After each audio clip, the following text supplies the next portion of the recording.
This Avalanche Safety Report is brought to you by Mountain TV. Learn more at mtn-tv.com. Welcome to the weekly Avalanche Safety Report. I am here with Brian Lazar from the CAIC. How's it going this week, Brian? It's going well. How are you doing, Alan? I'm great, thank you. Got a lot of activity still to talk about. Yeah, there is. It still keeps trickling in. I mean, conditions are much safer than they were just a couple weeks ago. And while the chances for triggering these large and dangerous avalanches continues its slow decline and stabilizing snowpack conditions in the absence of new snow loading, the consequences of triggering one have really not diminished that much at all. So you can see here, as we move into the end of this work week, we're looking at widespread moderate danger across most of the state. And it's really because we've got two flavors of avalanches. The first is the more unpredictable and more dangerous.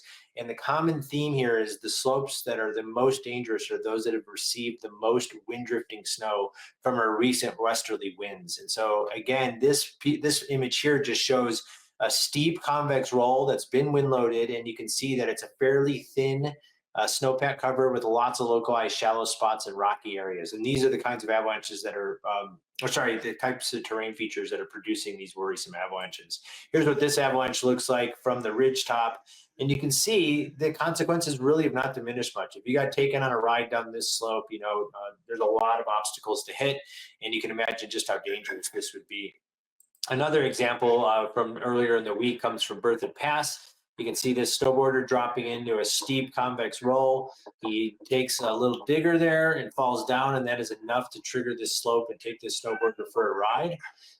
Fortunately, they walked away with only minor injury to their knee. But again, look at the terrain feature that produced this avalanche. Thin, a lot of rocky areas, steep convex roll with a lot of shallow spots in the snowpack. So here you can see, just looking up, here's the bowl looking across that terrain feature. And these were the trees that snowboarder was washed into. It did snap his snowboard, but he was able to walk away with only a minor knee injury, which is fortunate. Again, another steep convex roll, wind-loaded slope, this one down in the San Juans. You can see where they're triggering these stiff wind-drifted slabs. Another close call, but fortunately this skier was able to get off the moving debris and avoid a worse outcome.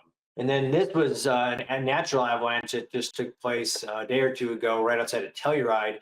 And this was just from wind-drifting snow. So enough that snow had drifted onto these slopes from the predominantly westerly winds to get this avalanche to release naturally and produce a pretty dramatic powder cloud. So again, the main characteristics: steep, wind-loaded, convex rolls, and lots of thin, rocky areas. Those are the slopes that we want to avoid. In the more sheltered areas where we don't have the stiff wind-drifted slab, in many locations the surface snow has become so weak that it's just releasing in dry sloughs. In this case, these dry faceted sloughs. These avalanches are generally harmless in most terrain features, but you can imagine, even in this video here, you can imagine getting pinned up against one of those trees, washed into it, could cause traumatic injury. It could even bury you if you got pinned up against a tree, washed into a creek, gully, ravine, something like that. Brian, it just seems like, with the hard packed snow that we had early in the season, and then some of these wind-blown areas or fresh areas with wind-blown snow on top.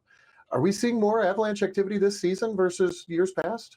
Yeah, we're probably a little bit ahead of the curve. We're pushing thousands of avalanches recorded at this point, well over. But we're not wildly ahead of the curve. I think, what's driven the avalanche danger mostly this season is a pretty prolonged dry spells, one in December, another one in January. And when you have that much dry weather with cold, clear nights, and of course we had a really pronounced cold snap, that leads to all this faceted snow, which you can see in the sloughing here. What's more worrisome is once we get new snow on top of those surface conditions, which are that weak, we will see another uptick in avalanche activity, which brings us to kind of the storm systems that have come through. Start one on Wednesday night, and into Thursday, you can see favored the southern mountains, or mainly in the San Juans. As the low pressure system exited, it did drop a lot of snow in that southern portion of the Sangre de Cristo range.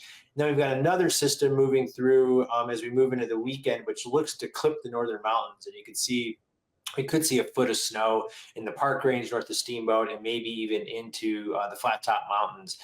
that might be enough snow by middle of the weekend to push those areas into level 3 or considerable avalanche danger. So with the additional snow, as expected, expect avalanche danger to increase either from wind drifted snow or these loose sloughs. So make sure you check the forecast because conditions are changing through the latter part of the work week and into the weekend. Wow. That's, I guess the theme of the week is just be aware of your terrain and really watch out for those wind blown areas at the top. Yeah, wind blown areas with lots of thin rocky spots. Those are the places to avoid. Okay. Well, thank you, Brian. Thank you. You can always stay up to date with the latest forecast at colorado.gov/avalanche. Enjoy the backcountry and be sure to stay alert and stay safe.